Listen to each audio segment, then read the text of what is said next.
All right, we're live. It's the Android Headline Show, episode 79. Tonight is Wednesday, October 1st. Alex is taking a drink, and my name's Jeremiah. I'm joined tonight, obviously, by Alex and Nick from the site. You guys want to say what's up? What's up, everyone? Good evening. Yeah, so interesting week. Lots of goings on. Some more Nexus 6 leaks. I've been excited about that because, man, I wasn't really sure about giant phones until I got the OnePlus One. I love me a giant phone. I'm excited about the Nexus 6, man. That's what she said? She's excited about the Nexus 6 too? No, the part before that. She loves giant phones? Yeah. Phones are now a euphemism. Well done, Alex. What else, man? We got a whole bunch of new, or updated rather, data plans from the wireless carriers here in the U.S. Verizon flip-flopped, and they decided they're not going to be throttling just their unlimited data customers the way they said they were going to be at first. So, good job, Verizon, responding to people's demands and the bad press that you were getting. I can't say good job, Verizon, because you were going to do a bad thing until people said we don't like that. Then you changed your mind. But at least you changed your mind. Including the FCC. Yes. So we'll talk about that a little bit. What else? We got HTC's ReCamera. That's coming through the FCC. That should be announced next week. Some new stuff from Pushbullet, something called Channels. If you use Pushbullet, that's a pretty cool feature. Some new Google Play Music All Access stuff too. That may tie into the YouTube Music service. We've been hearing about this stuff for a few months now too. But let's go ahead and jump into some news. So big news this week: AT&T, Sprint, and Verizon have all doubled their data plans on most of their existing family share plans. T-Mobile, of course, still has unlimited. Sprint still has an unlimited plan too, but AT&T decided they were going to go ahead and double the amount of data that you get on any of their family share plans for the life of a contract. So when you sign a new contract between now and October 31st with AT&T, you'll get twice the amount of data. So their plans now start at 15 gigabytes a month and go up from there, which is pretty sweet. I can't say that I was expecting AT&T to lead the charge on this. They're usually coming up behind. Yeah, it's usually Sprint or T-Mobile leading it, and then like a month later, AT&T, Verizon. Unless it's like, when Jump came out, then everybody had their own thing like within a day or two after Ledger announced that. It's good that AT&T did it, but what it really shows to me is that they can offer unlimited data. They just don't want to. They want to keep all that money in their pocket. They're also seeing their subscribers use more data. They're seeing a need for larger data plans. People are creeping up on their data caps. Between all the different streaming stuff you got out there, and now you've got LTE that's getting faster, and you're going to have LTE Advanced pretty soon. Yep. VoLTE, I'm not sure it's going to count against data. I know in Verizon it doesn't. At least that's what I've been told. I haven't used VoLTE on Verizon because I think it's only on the G2 and S4, I think. It's on like 2 devices from last year. But with all the new stuff for LTE, with it getting faster, you're going to be using more data. So, I'm glad they did it, but I'm also kind of surprised that they didn't just slash prices, take like the 5 gigabyte plan and slash that in half or something. Yeah, and with Hangouts now incorporating data calls and other apps like Facebook, incorporating some kind of voice over data, you're going to see data usage go up even more. And so this is definitely a good move for consumers. If we have to deal with data caps, at least they're giving us more, and they're not charging us more for it. So AT&T started the ball rolling. Sprint jumped on it next and did the same thing, just doubling Any family share plan, you get double the data now. I think all three of them did 15 gigs and higher. Well, Verizon started at 12, but I think AT&T and Sprint were both 15 gigs and higher, those plans. So not like the 2 or 4 gigabyte plans, which is probably what most people have, unless they actually have a family on there. Yeah, if you've got a family of 2 heavy users, but really like 3 or 4 people with smartphones, then you'll need a higher plan. Or even if you have a smartphone and a tablet, and you travel a lot, or just not at home a lot. Yep, absolutely. So AT&T announced theirs on Saturday. When did Sprint announce theirs? I didn't see that. This morning. It was just this morning. Okay, and then Verizon was this afternoon.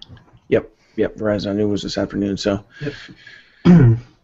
That's not atypical, for one of the wireless carriers to do something major and the other ones to follow along pretty quickly. They all want to stay competitive.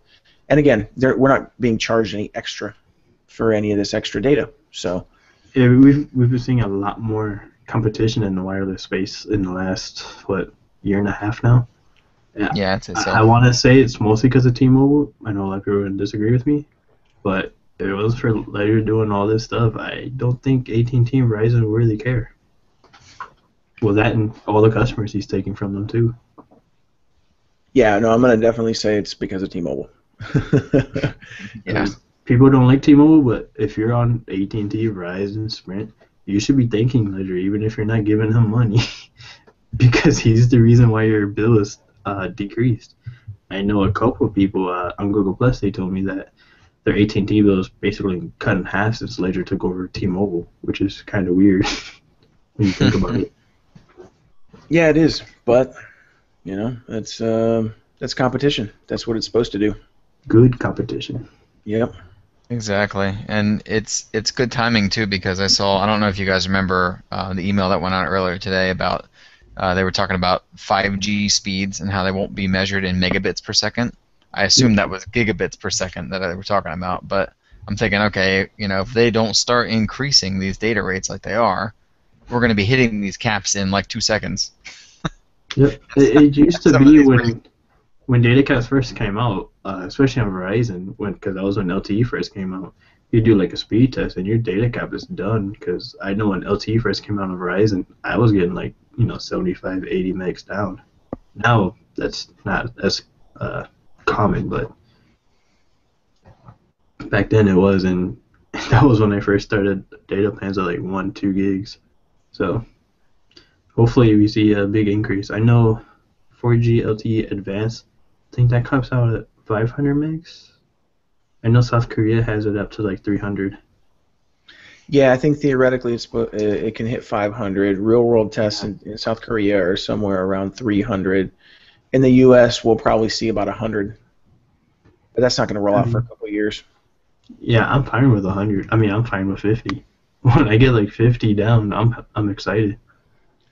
And there again, just like when LTE first rolled out and you were getting 40 or 50 or or higher. There wasn't many people on the network at the time.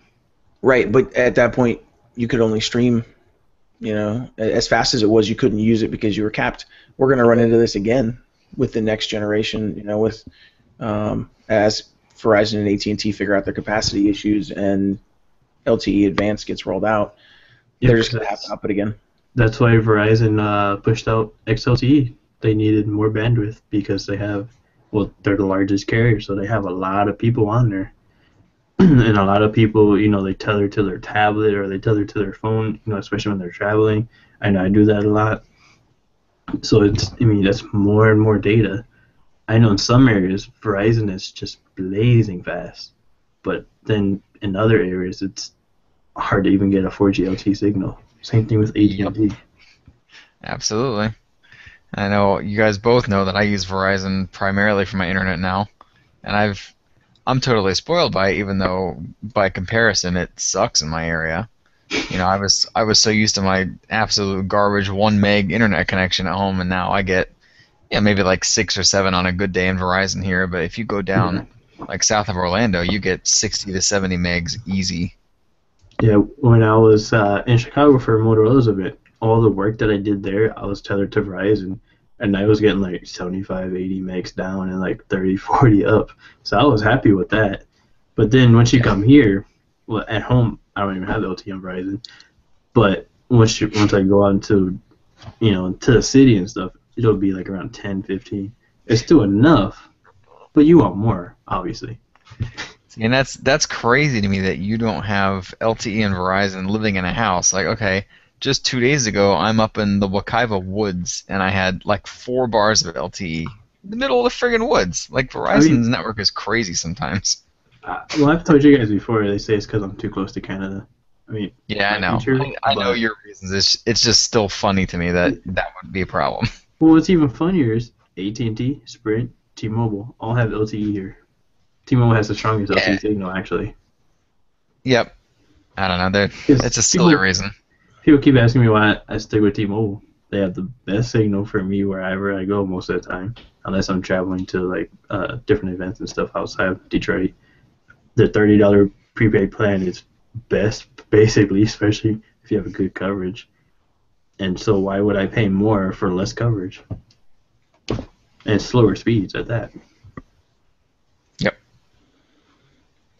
So Frankie's got a question here. He's asking if we think this might bite T-Mobile in the butt as these carriers, meet or exceed their data plans or price plans. And Frankie, I honestly don't think it will. Wouldn't they do the T-Mobile's- same thing to Sprint? Because they still offer unlimited. Yeah. T-Mobile and Sprint are still both dealing with the fact that they don't have fantastic coverage everywhere. Yeah. And That's pretty much T-Mobile's, go-to argument as to why they're, well, not their primary one, but it's one of the reasons why they say they're better than the others because they don't charge your overages. They offer unlimited data. You've got was it 2 gigs? Is it 135 and unlimited, I think? Or is it 235 and It's unlimited? 235. Okay. So you got 235 and unlimited, I think. 50, 60 I don't even know anymore. a month. And there's all kinds of choices there. If you don't want to spend a lot, then you don't use a lot of data, get the $50 plan. But if you use more than 5 gigs, then you might as well go unlimited anyways. Then you don't have to worry. Well, and there is a possibility that it could, I think, because if these guys keep going lower on the prices, like you said, AT&T's bill's been cut in half for some people. Yep. And at that point, T-Mobile might not be able to compete on price anymore, and then they have to start offering value instead of just we have the cheaper price. Which I know for a long time was my reason for staying on T-Mobile. Now it's like, well, I can basically get the same thing on AT&T. One of the reasons I stuck with T-Mobile, which my other only choice is really AT&T, is because it's GSM. Like, I took my T-Mobile SIM, put it in the Ascend Mate 7, and carried that around for a week while I was reviewing it. Now, if I was on Sprint or Verizon, I wouldn't be able to do that. I'd be walking around with the phone that doesn't have a SIM.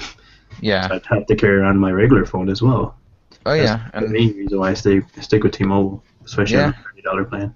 And I'll never go to Sprint or Verizon for my personal phone for exactly those reasons. But it's the reason that I've considered AT&T because it's, the same exact thing. And honestly, more international phones work better with AT&T's coverage because of the spectrum they use. And that's what surprised me about the Ascend Mate 7. When I first got it, I put the AT&T SIM in there from the LG Vista at the time. No LTE. But the T-Mobile SIM in there, full LTE. That is bizarre. Yeah. That's rare. They were missing Band 12 for AT&T, which is kind of surprising. It works out well for me. It's usually the other way around. You get AT&T and not T-Mobile. Yeah, I've already got my review done. It's going to go out this weekend. It's just got to be edited and stuff, but that's actually in my review as well. Because I know a lot of people have been asking me about that thing. And it works well on T-Mobile, but AT&T not so much because Band 12 is their primary LTE band. There's a few markets that don't use it. So if you're one of those like 10, 15 markets, it'll work fine. But the rest of the country, you'll be stuck with HSPA, which isn't that good. And to be honest with you, I don't really care if it bites T-Mobile in the butt. I have no skin in the game. I'm not really in love with T-Mobile because I love T-Mobile. I like T-Mobile because they're making decisions that are good for consumers. They're offering plans and they're offering clarity in the way they do business, and I like that. if the other companies start doing that, Nick, like you said, if there's a cheaper option for AT&T or the same cost option for AT&T, most of the places I go, AT&T has better coverage than T-Mobile. So I don't have a problem switching. You know, like if it bites T-Mobile, then T-Mobile's got to keep up. That's competition. I looked really recently at switching to AT&T and stuff. That's why I was carrying around part of the reason I was carrying around a couple of AT&T phones. But I was in New York a couple of weeks ago. AT&T was just like non-existent, especially in Manhattan when I was there for ZTE's event. I was getting like 2-3 megs down, but on Verizon it was like 50. Which is so strange to me. New York's such a big city. You think that all four major carriers would have, the top 100 or 150 major metropolitan areas blanketed, but they still don't. AT&T does. It's just overcrowded for AT&T's network. From what I hear, they have the most people in New York compared to the other four. I didn't take a T-Mobile phone with me then. I only took AT&T and Verizon, so I don't know how AT&T works over there, and I haven't had a Sprint phone for a while. But when I go to HTC's event next week, I'll be taking a T-Mobile phone with me, so I'll have to check that out and see how it works over there. Because that's why I didn't switch to AT&T. Yeah. I almost wonder if the New York thing is because of the iPhone, because I don't know how often you guys have gone to New York City, but I think the 2 times that I've ever been, the only thing I ever see there are iPhones. I literally don't ever see anything else. It's ridiculous. You know what was surprising? For a long time, AT&T had that exclusive. You know what was surprising though? What? ZTE's event, a lot of the ZTE people were using iPhones. Not phones that look like iPhones, actual iPhones running iOS. And that kind of shocked me because you'd think they'd be running a ZTE phone, especially at a ZTE event. So. You work for the company at a company event and you're using a competitor's device. Because I'm like, why are you using the iPhone? I think it was a 5S because the 6 wasn't out at that point. Yeah. Plus, it was small. Yeah, that was just before the 6. That's ridiculous. Because I was at the Apple Store that day looking for the 6. But yeah, so new data plans. Those are a good thing. If you're on one of those 3 carriers, call them up and get you some extra data. Yep. Switch to a new plan, and that's good for the life of the contract. At the end of your contract, when it comes time to upgrade your phone, you may have to get rid of it. I personally think that these will end up being permanent changes. Yeah, they probably will be. But we'll probably see them double again, probably in a year or so. Yeah. AT&T announced some other promos today for a few different phones and extended some other ones. Let me see if I can find that real quick. But it was for the $100 bill credit has been extended. There's some other stuff as well. While you're looking that up too, Verizon also announced today that they are not going to be throttling their unlimited data users. So they had initially rolled out a plan to throttle only their unlimited data customers if those customers were on a busy tower and somebody needed to be throttled to handle the bandwidth. The unlimited data customers were going to be the first to get cut back. It was only going to be on a specific, busy tower, and as soon as you either switch to a less congested tower or things slowed down, some of the bandwidth was freed up, you'd be unthrottled. It really was going to kind of give them free rein to throttle their unlimited data customers anytime, and in the name of quote-unquote network management. They came out today and said, hey guys, we changed our minds, we're not going to be jerks about this. Doesn't mean that everyone won't get throttled, but that is actual network management. When you're targeting specific customers, that's when it's a problem. So, manage your network. That's great. Don't target specific customers in the name of especially ones that you promise to give unlimited data to. Right. Yeah, and I was arguing with somebody on a forum about that today, and they were talking about, there's only so much spectrum. And it's like, okay, well, that's not the point. The point is they're promising something that they're not delivering on. If you tell people you're getting 10 gigs, then they know when their 10 gigs is up. Don't tell them they're getting unlimited and then BS them. Yep. As far as I'm concerned, they can still offer unlimited data. They just want the extra money. Oh, absolutely, Which absolutely. I can't blame them for. I would too if I was a carrier. But that's the whole point. Is they're just trying to Sure. screw you out Well, even more money. and like you said, Jeremiah, it's good to have network management. You know, it's important to make sure your network coverage doesn't suck and your network speed doesn't suck. It's part of providing that service, but you got to do it in a decent way. Now AT&T is still they're still on board with throttle, though they will probably reverse that too. Well, they've been throttling them for a couple years now.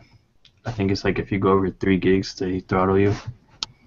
They also are sticking by the terms and conditions that say their unlimited customers. It actually is only up to 5 gigs. That's always been in their terms and conditions, and they haven't ever reversed that. Yeah. Verizon used to not have it in their terms and conditions, Yep. and so they've had to honor the truly unlimited. But AT&T's has never been truly unlimited. I know for a while after Verizon got rid of unlimited data, there was a trick that you could do to get it back. I actually did that, but then I lost my number because I went to an iPhone, then back to a LTE device, and back then it was just a mess going from 3G device to LTE device and back. Yep, I remember those days, man. I remember I was still working at Verizon when they got rid of the unlimited data plans originally. Yep, somehow my number basically got bricked. Couldn't get it back. So, lost unlimited data and everything. Yep. Never went back. So, Um, for AT&T's their new yes. promos, the Samsung Galaxy Tab for 8.0, $400 with... It'll be $100 with a qualifying Samsung smartphone on a next plan.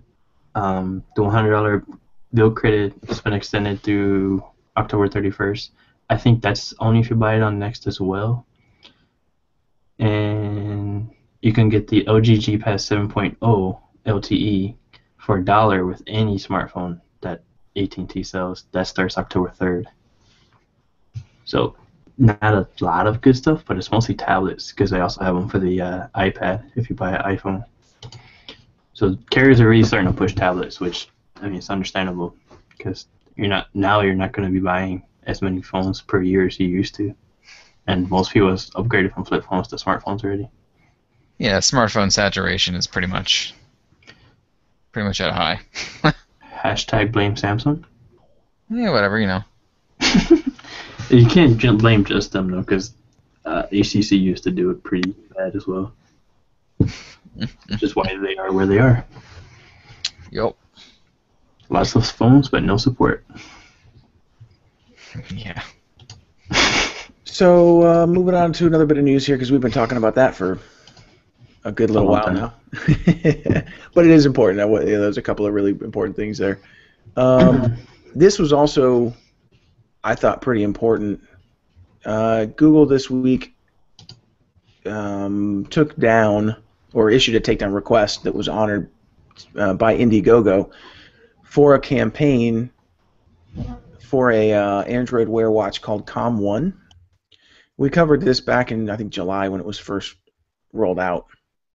So this Com One watch is an Android Wear device that basically didn't have permission or any approval to work with Android Wear from Google. Google is handling Android Wear differently than they are the open source Android OS, and that's why this was interesting to me. Google issued this takedown request for the Indiegogo campaign, calling it a infringement of intellectual property. So basically, the Com One smartwatch was using, Google said they were using Android logos, Android Wear logos, mock-ups of their hardware with the Android Wear, like screens and stuff on them, without permission. In the past, Google's been pretty lenient with this stuff. You see, a little green bug droid everywhere. They haven't really given anybody a hard time about using their logo or using any of the Android stuff. This time around, they said it's not okay. Specifically for the Indiegogo campaign. Because the Com One website, the main Com One website, is still up. We linked to it in the post. You can still get to it and see all the same stuff that they used as the reason to pull down the Indiegogo campaign. What this tells me is that Google is keeping a really tight rein on Android Wear. If you want to use Android Wear as an OS, you want to use the firmware on your device, you have to go through Google. You have to partner with them. They have to approve it. It's a lot like the way the manufacturers have to get approval before they can ship devices with Google Apps on them. So, but it's just interesting because Android as an OS is open. Anybody can go in, download AOSP source code, and build their own ROMs, put it on devices, do what you want with it. That's how we get, CyanogenMod and some of the other great ROMs that we use. Android Wear, not so much. It's not going to be allowed. Yeah, we kind of knew they're going to be tighter on Wear compared to regular Android when we found out that OEMs couldn't skin it, because that's a big part of it being AOSP as well. Or I think it is anyways. But, I mean, in some aspects, I'm glad they're being a bit tighter on it compared to regular Android. Because now when you pick up a phone, an Android phone, and compare it to another one, they're two totally different user experiences. And most people don't even know that both of them are running Android. Like, for instance, Samsung, a lot of people think that it's not running Android, it's running something with Galaxy in it. And Google's tightened that up a bit too, making OEMs put powered by Android on the boot screen, on the splash screen when your phone boots up. Yeah, and more Google apps on the home screen now. Yep. And honestly, see, I'm really glad that they're tightening this up for Android Wear, because it's a totally different type of device. I don't want to have to buy, a new watch just to get the next update. Being who I am, I'm going to buy it anyway, but that's not the point. It's like the phones, I don't want to get stuck on a phone that I like and still be on two older versions of Android or whatever. It doesn't need to be the same for these watches. These things need to be, you buy the watch because you like the way the watch looks, and you don't have to worry about, I can't do this in a year or whatever. It's a different perspective, and it's nice to see them, I guess, honoring that. So far, I really like how they're handling Wear. Now I think, adding in new features is a little slow, especially like the watch faces. But, getting the OTAs within a few days of each other for each watch in particular is really nice. And then picking up like the Moto 360 and then the G Watch or the Gear Live, and it's basically the same experience. It's just, different shape. And that's a big deal. I do like that some OEMs get to have, different features. Like Motorola had a few more hard activity stuff in there than LG did. I don't know about Samsung because I haven't used the Gear Live. But that kind of stuff I like. Just basically what Motorola's doing with the Moto X anyways. Yep. And that kind of thing is based on hardware. So if the G Watch doesn't have a heart monitor, it's just not going to have those heart rate functions. Yep. Exactly. But the core experience is going to be the same, and I'm completely okay with that. Yep. I have no problem with Google keeping a tight rein on this, because it's not supposed to be a watch on your wrist. It's supposed to be a companion device. So you mean I can't flash the latest nightly on my wrist? Nope. No, although Google says that they're going to release the source code for Android Wear. They've released bits and pieces of it, different binaries and stuff. But I think we'll probably see that when Android L hits AOSP. Because it's really integrated with L, so it's Android Auto and Android TV. We're basically running Wear beta right now. It's what it is. I think it's going to be beta for a while between software and hardware. We're seeing a lot of big changes with the newer ones that were announced at IFA last month now. The Susan watch, the LG G Watch R. I think those are only two, but you're seeing a lot more in terms of hardware there compared to the G Watch and the Gear Live. And even, the Moto 360 got to update that. Drastically improved battery life, I've been told. Yeah, exactly. And that actually makes me more interested in it, because I have not exactly been having a great experience with my Gear Live's battery life lately, which we can go over later. But I think going back to the ROM thing, I don't think their intention is to keep these things from being ROMmed. It's to keep from, I guess, garbage devices being out there. And not saying that the Com One smartwatch was going to be a garbage device. No, no, no, no. Only saying that they had not worked with Google on this at all. Yeah, It it's also makes me like, wonder: did Google just squash this automatically, or did they reach out to Com One or the company behind Com One and ask them to take it down? And Com One said, "No, screw you. We're going to do our own thing." I'm curious about the behind the scenes, and we'll probably never know. Yeah. But it's interesting. That is a good question. And yeah, I didn't mean to imply that the Com1 thing was garbage. I'm just, they want to keep it from being this massive pool of random devices. They want it to be a somewhat tight-knit, group of select things. yeah. And Com One was promising something that they couldn't necessarily deliver. They were promising Android Wear on a device that, because they hadn't partnered with Google, they didn't have the source code. They didn't even know if Android Wear would run on their hardware properly. They were just assuming that it could be done, and so you're backing this campaign to get them up and running. Yep. So it may have never panned out.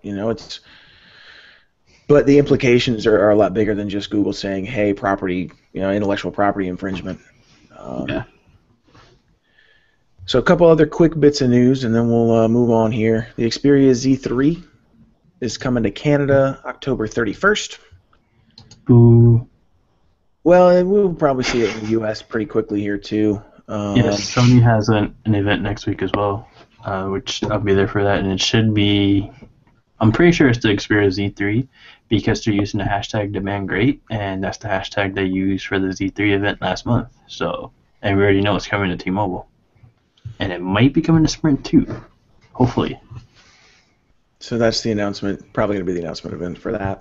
Yeah, hopefully they send us home with some, so we can get Hope some so. hands-on with it. Well, I'm pretty sure we'll get hands-on with it.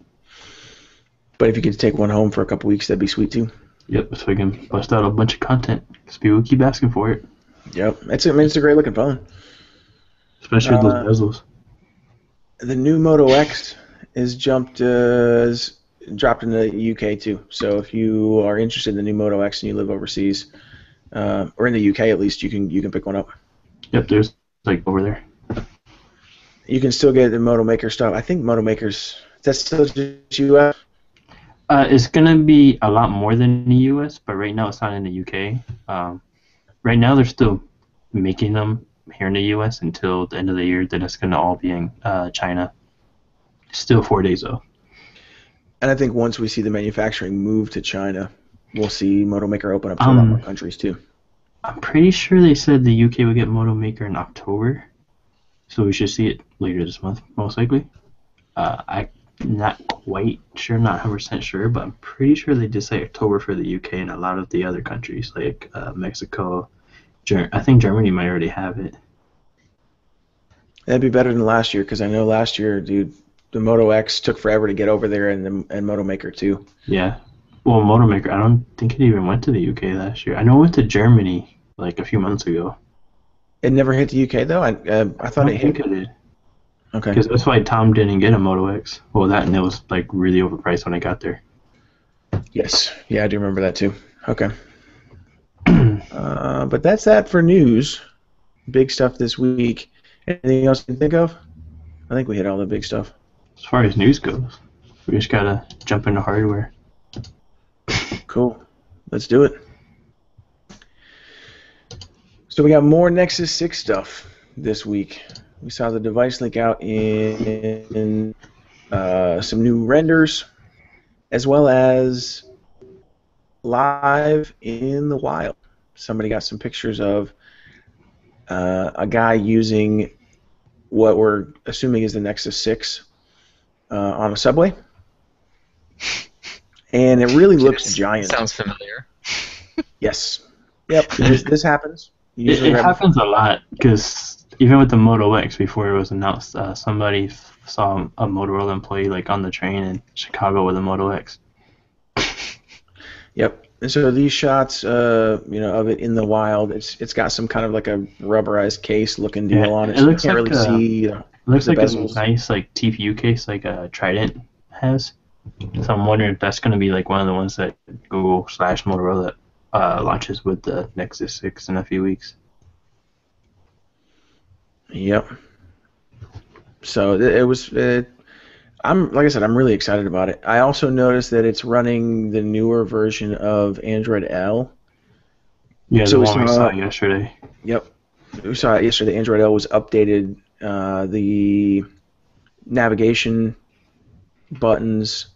Yeah, the buttons are like a little smaller, but they're like more bold now. And Yeah, then like the icons in the status bar, they remind me of the ones in the OnePlus One. You know, like the Wi-Fi is like solid instead of like different, like lines. I don't know same how thing to with really the. explain it. Yeah, no, you're right. Same thing with the cell Yeah. signal. It's just a solid block instead of having, Yep. the Wi-Fi fan with the lines in it. It's just it's all solid. And the clock is a little bit smaller and more bold as well. I think that Yep. was about all the changes we could see. We've also seen it saw a render leak out. I think Android Police had a render Yep. that looked pretty good. I mean, it looks like a big Moto X. There've been a bunch of fan renders too, kind of comparing it to. Saw one today. I think Nick, you posted it in our chat with Yep. the Nexus 4, the Nexus 5, the Note 4, the OnePlus One, the The 6 iPhone Plus. 6, and the new Moto X falls right in between the OnePlus One and the giant iPhone 6 Plus. It's like right here in the Well, middle. the Note 4 is a little bit bigger than the OnePlus One. Not by much, but So that image has it backwards then. I'm pretty sure the image had 6 Plus, then the Nexus 6, then Note 4, then OnePlus One. Or Oh, maybe okay. I looked at it wrong. I might have it backwards, but it's in that ballpark. It's in that range. In that guy's hand, it didn't look as big as I thought it would be. Like I was figuring about the same size as like the Mate 7 because this is a 6-inch device and that's a 5.9. But this has like crazy small bezels, and I don't think Motorola's gonna go that small with front-facing speakers. Nope. But again, it's going to have that rounded back like the Moto X, so it's going to feel pretty good in your hand. Yeah, if it's gonna be curved, then I'll probably be okay with it. Especially after using the G3, and then the Mate 7 for the last week and a half. I just hope to get rid of that dimple, or I don't know, do something with it. Because on a device that size, I don't think it's gonna be as nice. And I was thinking about this earlier today. I do a lot of driving for my day job, so I'm on the road just thinking about stuff while I'm driving. And so device release, device development cycles are typically 12 to 18 months. Yep, sometimes 24. Yep. So Google was probably working on this 18 months ago. Yep. When they're first kind of brainstorming what they're going to do with the next Nexus device. They're looking at trends. They're looking at that point, 18 months ago, we had rumors of the Note 3. But we had the Note 2. We had rumors of the Note 3. We had the LG G Pro. So devices were like just starting to get up into that 5.5-inch range. And so in my brain, I'm thinking about, a closed door meeting where they're brainstorming all this stuff. They're kind of doing some projections on device sizes as they're seeing them get bigger over the previous 24 months. And so they're projecting that by this time, phones are going to be 5.7 to 5.9 inches. Consumers are continuing to clamor for larger and larger devices. But what happened is we hit 5.5, the Note 3 and the Note 4 are 5.7. Consumer demand kind of went, maybe that's a little too big.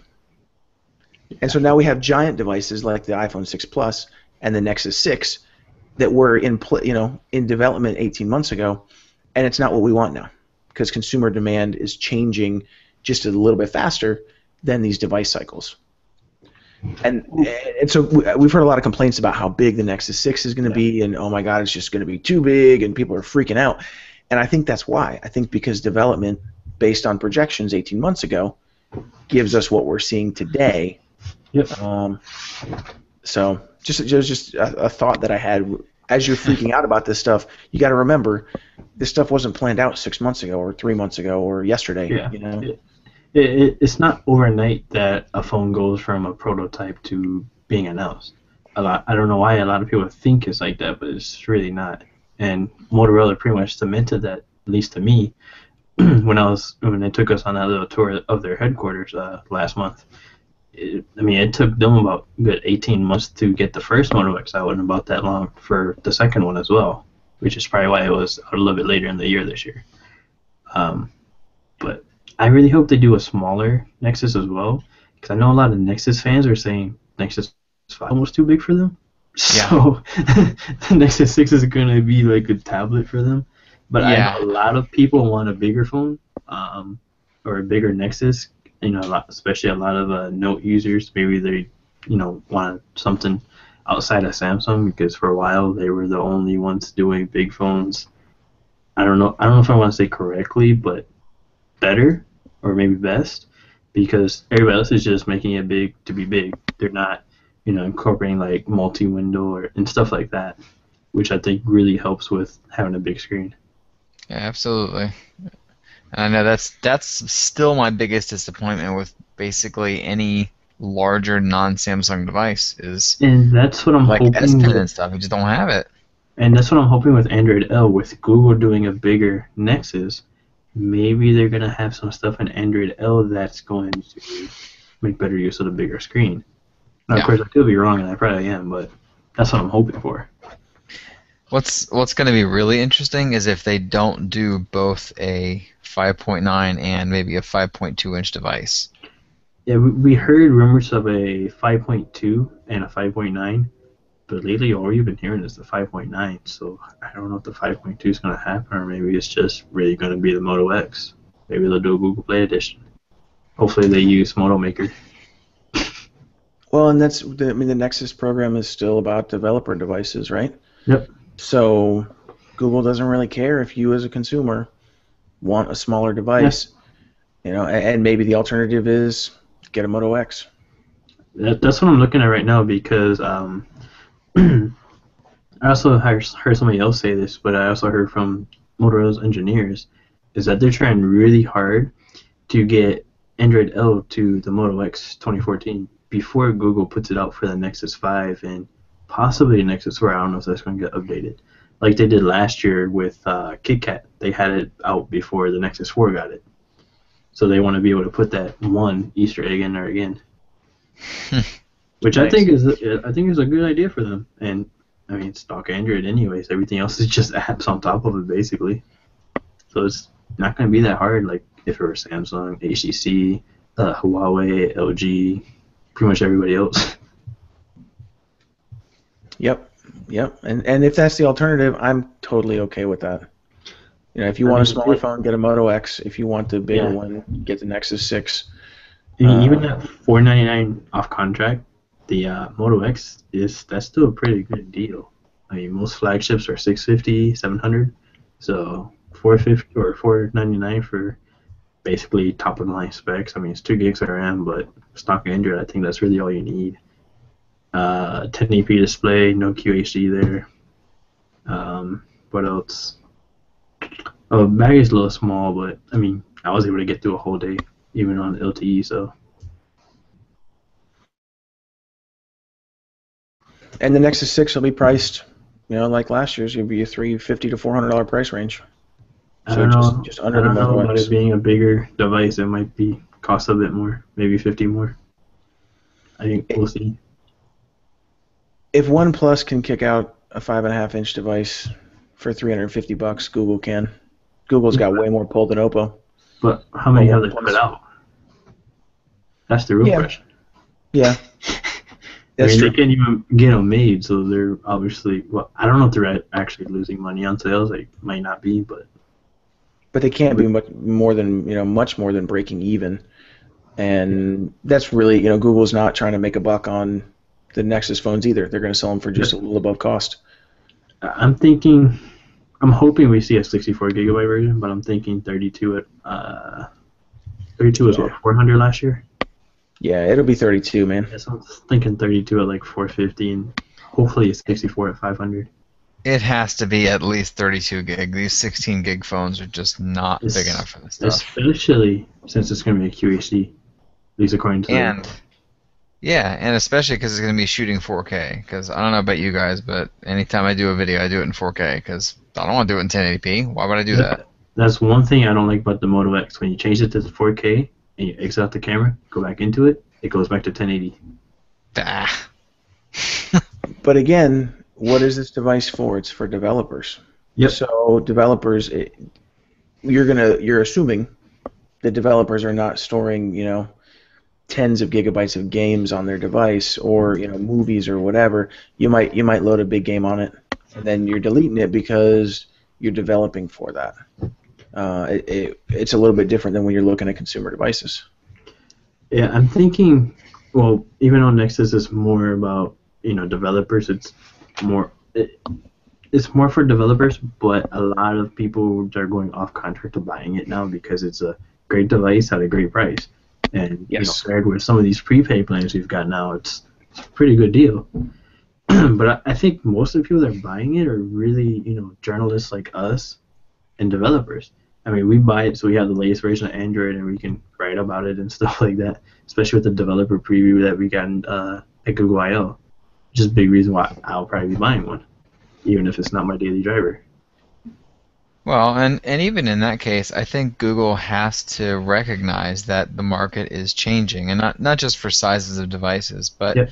for the Nexus program itself. Yeah, okay, so the Nexus program originally was designed to be a developer program, but we all know that's not what it is anymore. At least that's not what anybody thinks it is. The Nexus program is, I think in most people's minds, Google's official phone, if you will, that they Yep. usually release once a year, and this is their thing. So I know I have a couple of gaming buddies who are, I don't necessarily want to say iPhone fans, but they've been using iPhones, they still use it, and for probably the last year now, they've been saying, you know what, I think when the next Nexus comes out, I might consider jumping to that. And it's Yep. because this is Google's device, it gets updated, it gets supported by them, and it's pretty much a really high quality device for a great price. Yep. One of my friends, he's basically had iPhones his whole smartphone life, like even Yep. 3GS, 4S, and then now 5S. And before he got the 5S, he was waiting for the Nexus 5 to drop to see if he wanted it because he wanted to check out Android, which I've been trying to get him to check out Android. And when it dropped, he was like, meh, even though it was a bigger display. Yep. But so he got the 5S instead. I mean, I can't really blame him because, well, at least in the beginning, the 5S had much better battery life, but we know Apple phones or devices aren't really good battery life like a year later. And I guess Oh. the Nexus program would be more accurate to say it's the reference program, not necessarily Yeah. the developer program. It's like Um, the G Watch, that's basically a reference device as well. yeah. But yeah, so interesting times there. Some other hardware that leaked out this week, and this may be calling fake, but we're gonna jump into it a little bit just because it would be interesting if it happened. The Sony Xperia Z3X leaked out. It's 6.2-inch QHD display, Snapdragon 810 and 4 gigs of RAM, and then a giant camera sensor on the back. But it looks like a crappy Photoshop to me. From what the camera specs are telling me, it looks like it's going to be like the size of the sensor that's here. It doesn't say how many megapixels it is, but it looks like the size that's like on their RX 100 series, which I'd be perfectly fine with because I love that camera and to have that on my smartphone. But the thing is, it's probably going to be like a huge bump on the back, and that's not typical Sony. Yeah, and I'm pretty sure that render that was in that article is old. I'm pretty sure I've seen that render before. I don't know if it was for this device or what. I haven't heard of that device before, but we have heard of like a Z Ultra 2 or whatever, which this is basically what that sounds like, or it sounds like that's what this is. Yeah. Even though it's going by Z3X. So we probably have seen it before. I know a lot of people have been waiting for a new Z Ultra because the first one was basically identical size-wise to the Nexus 7. 6.4 inches plus all those, the big bezels that Sony has.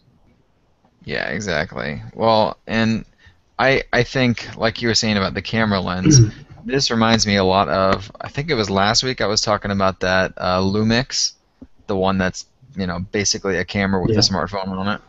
Yeah. Yep. It reminds me a lot of that, especially if it's going to have a big lens like that or whatever. If they do like a camera like the RX100 series and have it running Android, I'm really gonna like it. I might even go out and buy it because I really like Android on a camera, and the biggest reason is Dropbox auto upload.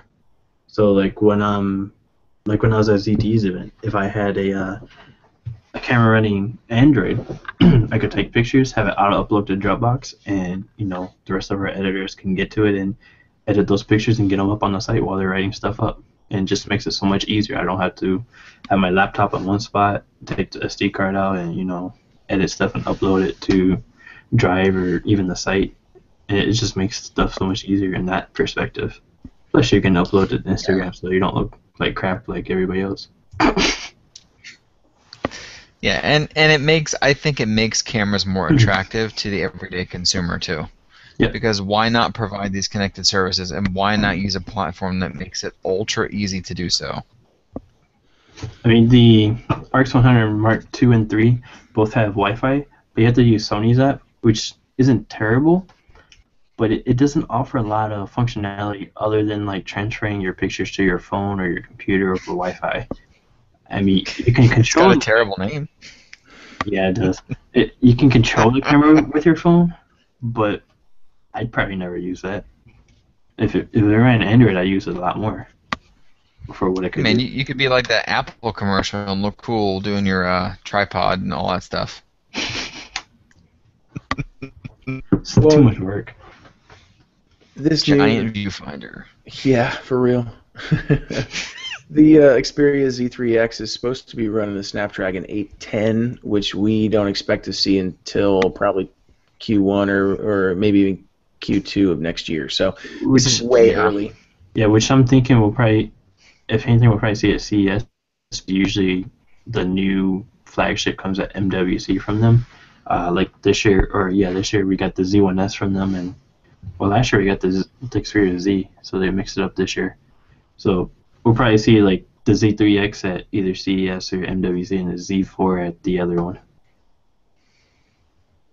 Yep. Because Sony doesn't usually do their own events for mobile. It's usually PlayStation or something like that. Yeah, they typically don't. So we'll keep you posted on that as we see some more things. The HTC Re camera came through the FCC. That'll be announced next week, so we'll have a lot more coverage on that. But yep. I'm actually kind of excited for that.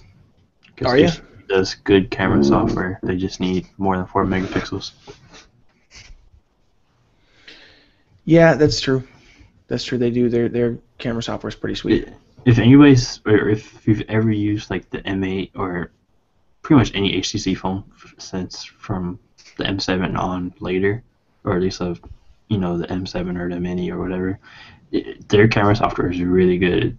I mean, it focuses fast, takes pictures quickly. It's very intuitive. It's like a minimal user face. It's like not doing too much, like some others do. I won't name any names, but yeah, that's why I really like theirs. I know LG pared theirs back a lot this year, so I actually think I like LG's a little bit more now. But HTC does more with less confusion. OnePlus is also working on the OnePlus 2. Big surprise. Yep, nobody's surprised about this. We don't have any kind of details other than we're probably a year out or so from it. And they did say it would be an invite system at first. Now, we don't know how long that'll be, because they said that this year too. Now, we've also heard that OnePlus 1 is getting ready to go on a regular pre-order. This month, right? Yeah, supposed to be. The OnePlus 2 may be a little bit smaller than the OnePlus 1.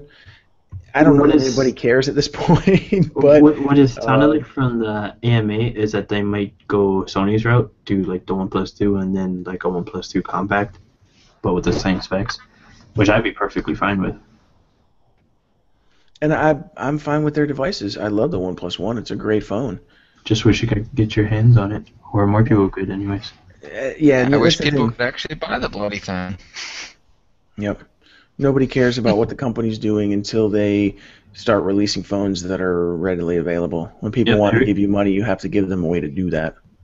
every time they post something on Twitter, I look at the replies and everything's like, why can't I buy a OnePlus 1? Where's my invite and all that other stuff? And you can tweet, but you can't make phones. Yeah. Right. So I just read the replies just for some quick laughs. Can go paintballing, but you can't make phones or whatever. Yep. We're seeing so many. Because, I mean, the OnePlus 1 is a really good phone. If they could just make them, have them available so you can just go to their site and buy one right now, they probably, I don't know if I could say they'd outsell Samsung, but they'd probably come closer than most other manufacturers. Oh, they'd sell a bunch of them. Yeah, especially at the price and the specs, man. Yep. So, yeah, that's that. OnePlus. Good job, guys. Let's switch gears. Let's talk about some software and apps. So there's some new Google Play Music All Access stuff coming, supposedly coming in the next couple of weeks. So we might see this at a Nexus announcement event. They're also going to announce some changes to All Access. Rumors in the past were that there was going to be a YouTube streaming music service kind of rolled into the current iterations of Google Music and All Access. So it's going to kind of all be in one. The previous rumors also said that the $10 a month subscription service was going to be all-encompassing. So you'd get the YouTube streaming, you'd get All Access, and you'd get the the upload that you can do with Google Music right now, where you upload your own songs, and you get kind of everything for $10 a month. This rumor didn't really give us any new information. Just said, hey, this is probably coming in the next couple of weeks. So not a lot of new stuff there, but Spotify. Speaking of streaming music services, Spotify landed in Canada, so you can go get that if you want. I like Spotify a lot. I personally use All Access, but Spotify's a great service too. This push bullet channels thing was pretty interesting, actually. So push bullet's a service I used for a little while. I'm pretty heavily integrated with Google Voice, so I didn't really need push bullet to forward my text alerts or anything to my desktop. But push bullet's a service. You install the app on your phone, you install an extension in your web browser, and then all your notifications on your phone come through to your web browser. You can reply to text messages and emails right from the push bullet extension on your desktop. So some of the functionality that we've had with Google Voice and now with Hangouts, you can also do with push bullet. They rolled out a new notification service called Channels. And this basically is like IFTTT, where you can set up alerts based on different feeds. You can create your own from RSS feeds. And so when, your favorite blog, when we post a new article on the site, or something specific to one of our channels, we put a new YouTube video up or something, put a new podcast up, you'll get a notification through Pushbullet. It'll sync to all your devices, not just your desktop. And when you read or clear the notification, it clears it on all your devices too. So it's a multi-device syncing. It's pretty powerful though because you can roll your own.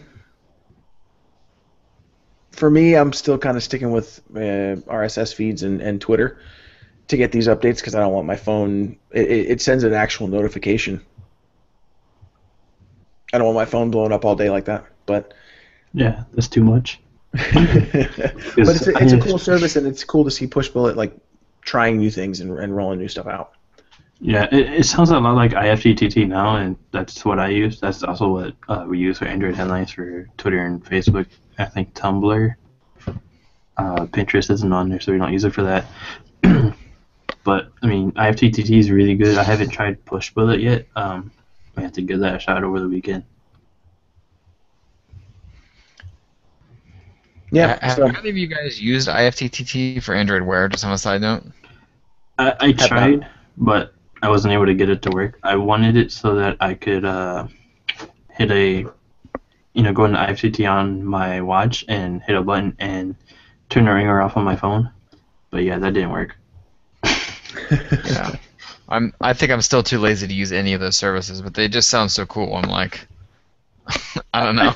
I use it mostly for social media, like for Android headlines. Obviously, I use it to auto tweet our posts. I think it goes out like every 30 minutes or so on Twitter, Facebook, Tumblr as well. And then with our Instagram account, I have it posting the full picture on Twitter as well, so I don't have to keep logging in through our Twitter on Instagram because I use it on a lot of different devices. So it just makes life easier. That's mostly what I use it for, actually. we also heard this week that Photoshop, or at least some kind of version of Photoshop, is going to be coming from Adobe to Chromebooks. It's a very limited beta right now. It's basically only available to Adobe Creative Cloud education customers that are paying, not like if your school gets it for you and they pay for it. So that you actually have to be paying for it, and then you gotta go sign up for it. So it's very limited beta now version. So all the like CPU intensive stuff that you normally get with Photoshop won't be on there because most Chromebooks probably can't handle it except for the Pixel, and maybe the Chromebook 13 from Acer. But it's nice to see it coming over. Hopefully they bring others like Lightroom.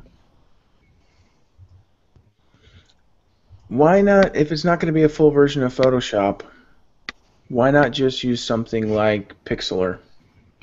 Because people want Photoshop for some reason. I don't know why. I guess. I mean, okay. If you're that into It's the Photoshop. name. I mean, if you're already paying for Photoshop, you're gonna want to use it. Well, no matter what you're on. At least that's my way of thinking. Yeah, and I guess once you get to learn the interface, you don't want to have to learn something new. If it's not a full version of Photoshop, though, something like Pixlr is just as powerful. But whatever. See, and that's what I'm wondering because I use Photoshop because there's so many things in there that I can't stand trying to refigure out in GIMP or Pixlr or whatever. Yeah. You know, or some things that are probably just not possible to do in some of the other software packages.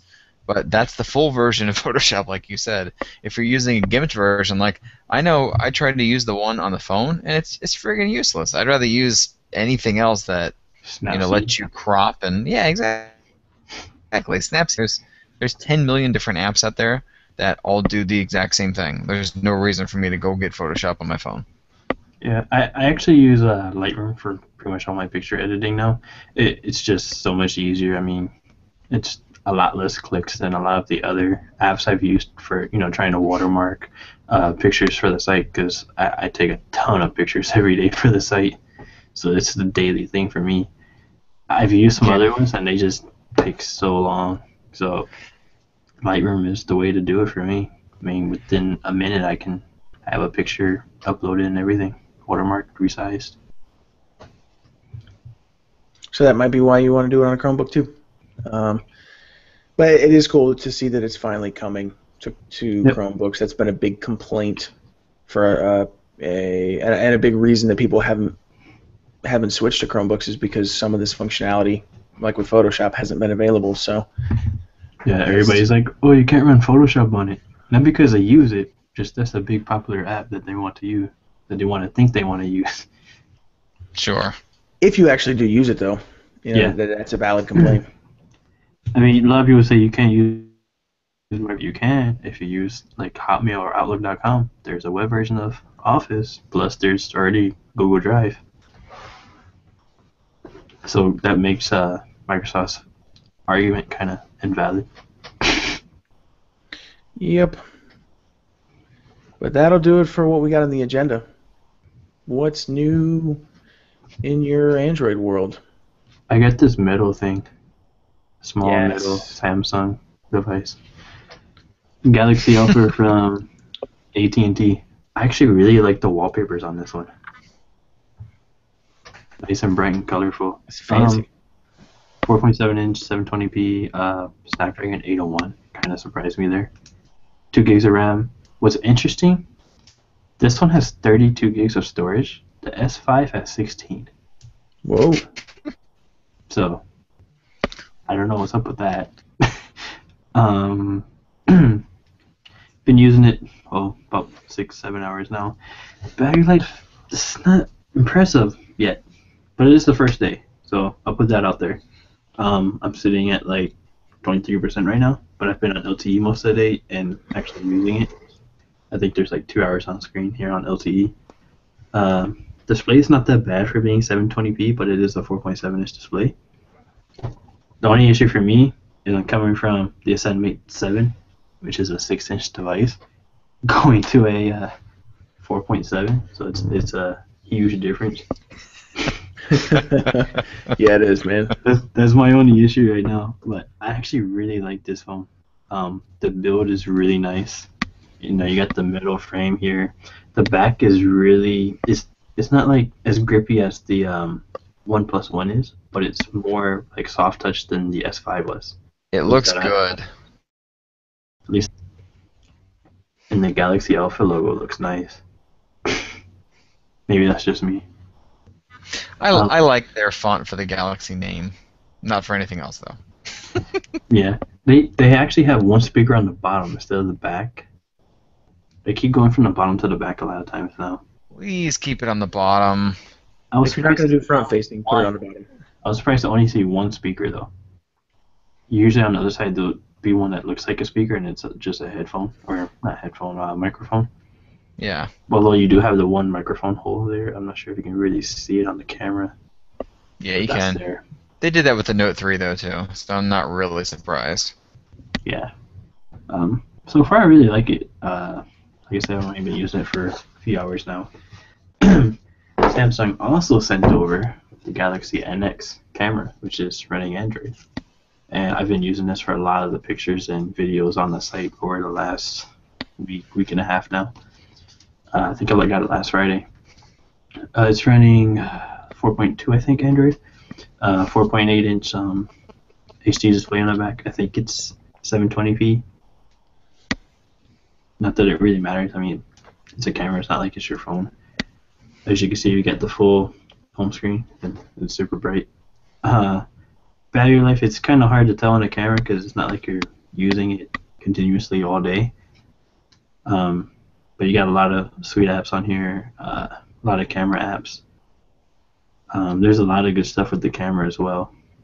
Got all kinds of sweet modes on here. So far, I really like it.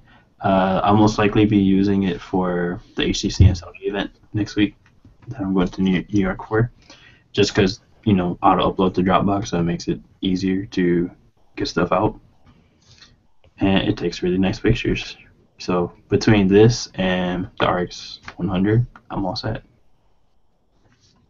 That thing is also like $1,500, isn't it? Well, 1,200. Yeah. Unless you get the other lens. This is just the standard lens. I mean, I'm not keeping it, so.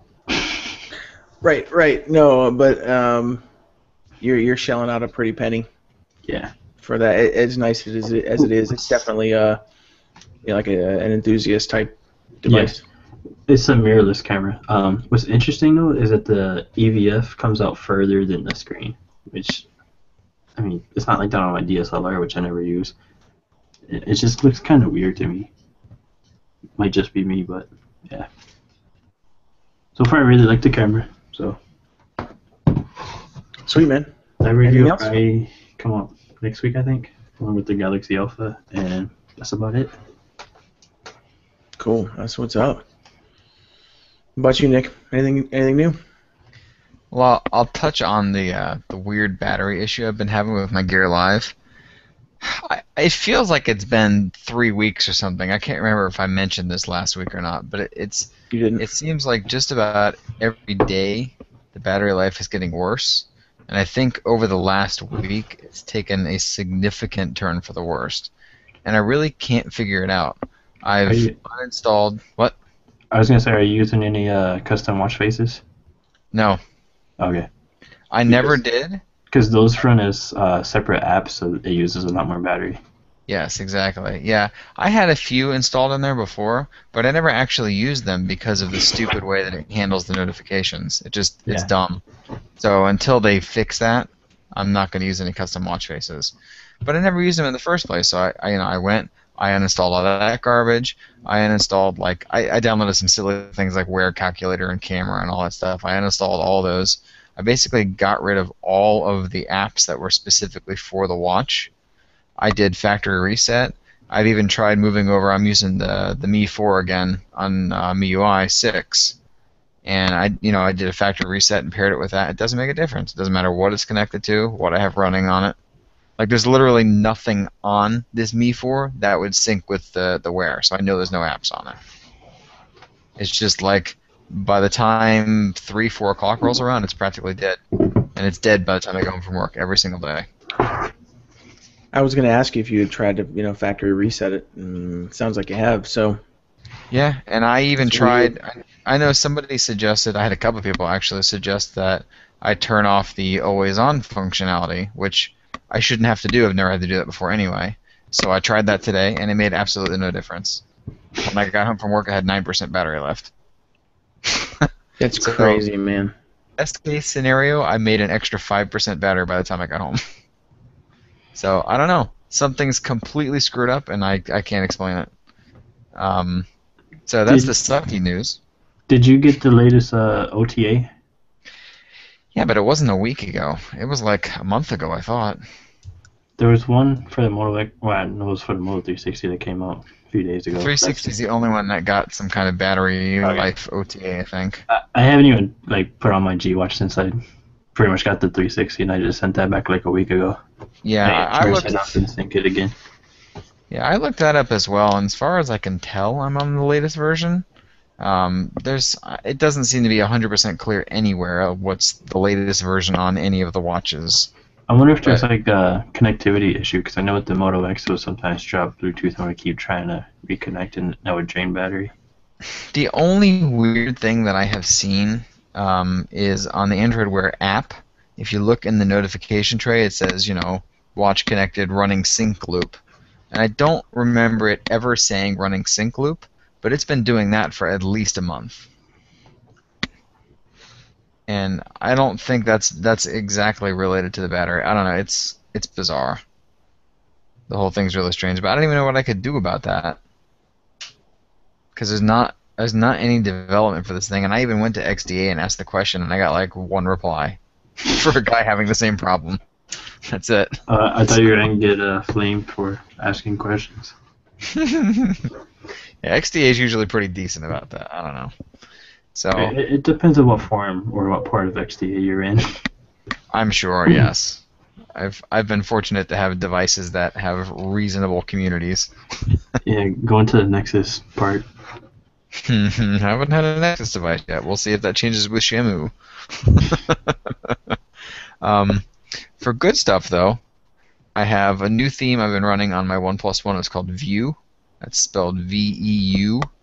And it's like $3, I think, for the theme, which is a little pricier than most, but it comes with 8 different color schemes. So if you like dark themes, this one's about as dark as you can get in most sections, and then basically the highlight color is what changes with the various color schemes that it comes with. And it's got, I don't think I've ever seen a theme that has this much stuff themed.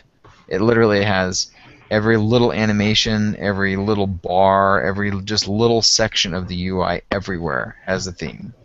And there's a ton of apps, too, that it themes as well. And then last thing, like I said, the MIUI 6, I started using that as my daily driver today just to kind of run that through the ringer and try to get a preview out on it before the final version comes out, supposedly sometime this month, but this thing is definitely beta. I've had it crash on me a couple of times. The camera works, but when you're taking video, if you take a video longer than like 10 or 20 seconds, the camera literally freezes up and you have to reboot the device. Like it's clearly beta software. So it'll be a preview, not a review. Yeah, it's too early to do a review, anyways. Even with when it's a new version like that, big version like that, just gonna be bugs even with the so-called stable. See with Google all the time when they forget December. Yep. I have to say I'm really impressed with their updates though. Just like regular MIUI, they're doing weekly updates. I don't know what day it is. I haven't paid that close attention, but you get an update every single week with a bunch of bug fixes and crap. And then the UI, yeah, it looks super iOS 7 or iOS 8, but it's really nice looking. Like it seems like it takes the nice looking elements of iOS and gets rid of the nasty. I hate the color scheme of iOS icons. It's just this awful ultra bright neon vomit color. That's fair enough. Yep, and this doesn't do that, so I don't know. I'm pretty pleased with it. Cool, man. That's pretty much all I got new this week too. Was a theme. I think you actually posted this in our chat. Ideal theme light. It's by a developer called JDVL. It's probably the most complete Android L theme that I've seen so far because there's a ton of apps. The icons are themed too. I've tried a couple of different Android L themes and haven't found anything that I really like that much. This is a really good mixture of like light and dark. Some of the other Android L themes I've seen everything's really bright and yellow and or orange and just really harsh. This is a pretty good mix of light and dark, and it's just really well done. So I'm a big fan. But that's about it. That's what we got for this week. That'll do it for the Android Headline Show, episode 79. You can find us, obviously, at AndroidHeadlines.com, on Twitter, at AndroidHeadline, Facebook and Google+, all over the place. Shoot us an email. All of our emails are on the site. It's generally just our first name dot last name at Android Headlines.